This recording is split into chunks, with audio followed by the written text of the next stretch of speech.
नमस्कार मित्रांनो, आज आपण जाणून घेणार आहोत की पोलीस कोणत्या परिस्थितीत वॉरंटशिवाय अटक करू शकतात। हा विषय प्रत्येक नागरिकाला माहिती असणं अत्यंत गरजेचं आहे, कारण कायद्याचे ज्ञान हेच आपले संरक्षण आहे। लक्षात घ्या। मग व्हिडिओ शेवटपर्यंत जरूर पहा आणि माहिती उपयोगी वाटली असेल तर लाईक करा, शेअर करा आणि सबस्क्राईब करा। भारताच्या फौजदारी प्रक्रिया संहिता CRPC कलम 41 नुसार पोलीस अधिकारी काही विशिष्ट गुन्ह्यांमध्ये वॉरंटशिवाय अटक करू शकतो। वॉरंटशिवाय जसं काही हे गंभीर गुन्हे असतात ते कशा प्रकारचे असतात, जर कॉग्निजेबल ऑफेन्स म्हणून ओळखले जातात गंभीर गुन्हे, म्हणजे अशा गुन्ह्यांमध्ये पोलीस स्वतः तपास करू शकतो आणि आरोपीला ताबडतोब अटक करू शकतो न्यायालयीन आदेशाशिवाय। चला तर मग पाहूया कोणत्या गुन्ह्यांमध्ये पोलीस अटक करू शकतात विदाऊट वॉरंटशिवाय।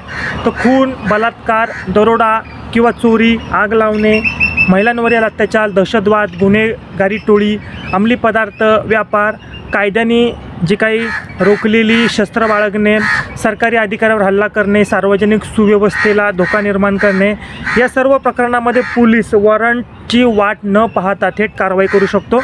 पण लक्षात ठेवा, अटक करताना पोलीस अधिकाऱ्याने काही गोष्टींची काळजी घेणं बंधनकारक आहे, जसं की आरोपीचा गुन्हा पुराव्यांवर आधारित असावा।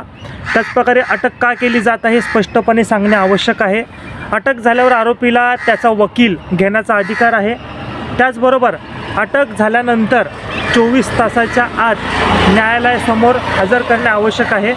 हे सर्व अधिकार संविधान व CRPमध्ये दिलेले आहे। तर दुसऱ्या बाजूला जर गुन्हा नॉन कॉग्निजेबल असेल, म्हणजे लहान प्रकारचा गुन्हा असेल, तर आरोपी जे काय पोलीस वॉरंटशिवाय अटक करू शकत नाहीत। त्यासाठी न्यायालयाची परमिशन लागते, आवश्यकता लागते। मित्रांनो, पोलिसांकडे मोठी शक्ती असली तरी ती कायद्याच्या चौकटीत वापरली जावी लागते। त्यामुळे जर तुम्हाला वाटत असेल की अटक बेकायदेशीर आहे तर लगेच मानवाधिकार आयोग किंवा न्यायालयात तक्रार करता येते। तर आता तुम्हाला समजलं असेल पोलीस कोणत्या गुन्ह्यात वॉरंटशिवाय अटक करू शकतात आणि तुमचे अधिकार काय आहेत। अशीच कायदेशीर माहिती जाणून घेण्यासाठी चॅनलला सबस्क्राईब करा आणि कमेंटमध्ये लिहा पुढचा विषय कोणता हवा। मनापासून तुम्ही हा व्हिडिओ पाहिला त्याबद्दल धन्यवाद।